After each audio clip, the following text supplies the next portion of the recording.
The ring was on the wrong hand. I saw it the moment the maid of honor lifted her bouquet.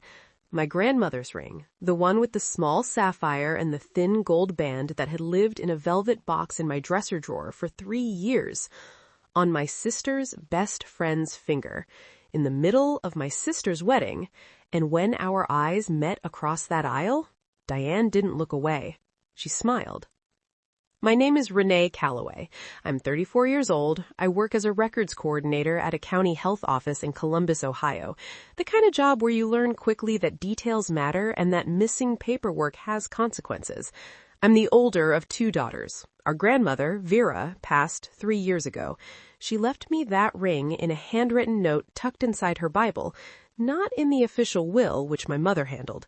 Just a note, Vera's handwriting on a torn piece of paper.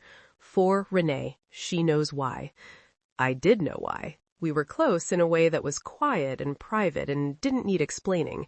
I had kept that ring in a velvet box on my dresser because I wasn't ready to wear it yet. Some things you hold on to until the moment is right. I wasn't wealthy or glamorous. I drove a 2014 Honda Civic and packed my lunch every day. But Vera had seen something in me that she wanted to protect. I was about to find out how much that mattered. If you've ever had something taken from you by the one person who was supposed to protect it, I want to hear from you in the comments. Tell me where you're watching from, and if this kind of story speaks to you, subscribe. You're not alone, I promise. The wedding was in April, small venue outside Columbus, 40 guests. Diane had planned it for 14 months, and I had helped with almost all of it. The vendor calls, the invitation design, the rehearsal dinner timeline. I was her maid of honor. I had said yes without hesitating because she was my sister, and that's what you do. 2 weeks before the wedding, I drove home for a fitting. I stayed the weekend at our mother's house. Saturday morning, I noticed the velvet box wasn't on my dresser. I told myself I'd moved it, checked the nightstand, the closet shelf, the bathroom counter. Nothing. I asked my mother, casually, if she'd seen it while cleaning. She got a look on her face I didn't understand at the time. "It's been handled, Renee." That was all she said.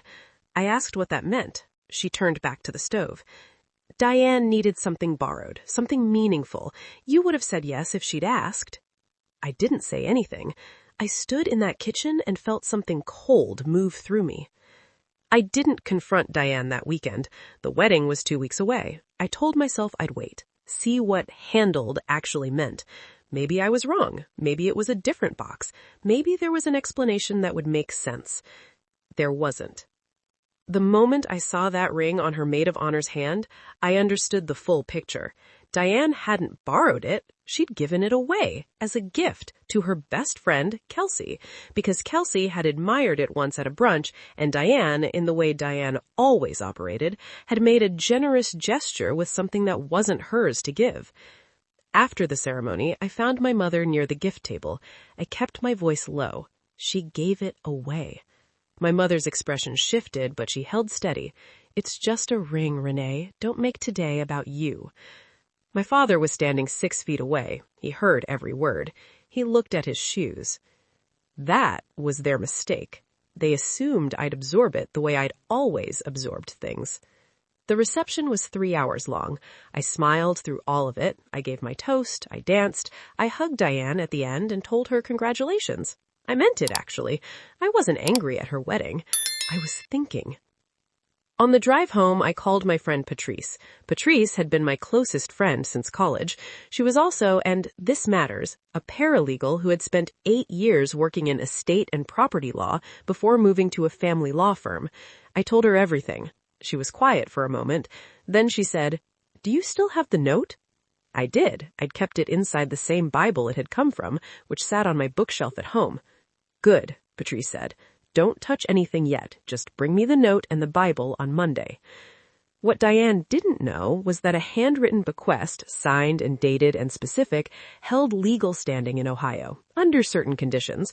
What my mother didn't know was that I had quietly done my research in the 2 weeks between losing the box and arriving at that wedding. What neither of them knew was that I had already taken photographs of the note, had them time-stamped, and emailed them to myself the day I found the box missing.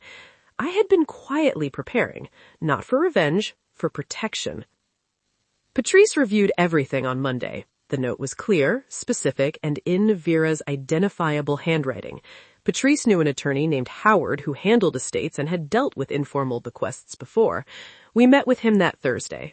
He was measured and practical. He told me the note wasn't a guaranteed legal instrument on its own, but combined with documentation of the transfer and Kelsey openly wearing the ring in photographs from a public event, we had the foundation for a formal demand letter. We send the letter, and in most cases like this, people return the item to avoid the legal cost. I told him to send it. Meanwhile, Diane called me twice that week. Normal calls. How are you? Wasn't the wedding beautiful? Did you see the photos? I was warm. I was normal. I gave nothing away. She had no idea a letter was being drafted with her name on it. The letter arrived at Diane's home on a Tuesday. It was addressed to her and to Kelsey both, because the transfer had originated with Diane. It cited the handwritten bequest, the photographic evidence of the ring at the wedding, and formally requested its return within 14 days. Diane called me screaming 20 minutes after it arrived. I let her finish. Then I said, "You gave away something that belonged to me, something Grandma left me specifically, and you didn't ask." She said you thought I didn't care about things like that. I said, "You knew exactly how much I cared. That's why you didn't ask." Silence. Kelsey returned the ring 8 days later. No note, just a small padded envelope in my mailbox. I held it for a long time before I put it on. Diane and I are not close the way we were. Some distances don't close completely. I understand that now, and I've stopped pretending otherwise. My mother has never apologized. I've stopped waiting for that, too. But I wear that ring every day. The small sapphire catches light in a way I didn't notice before all of this.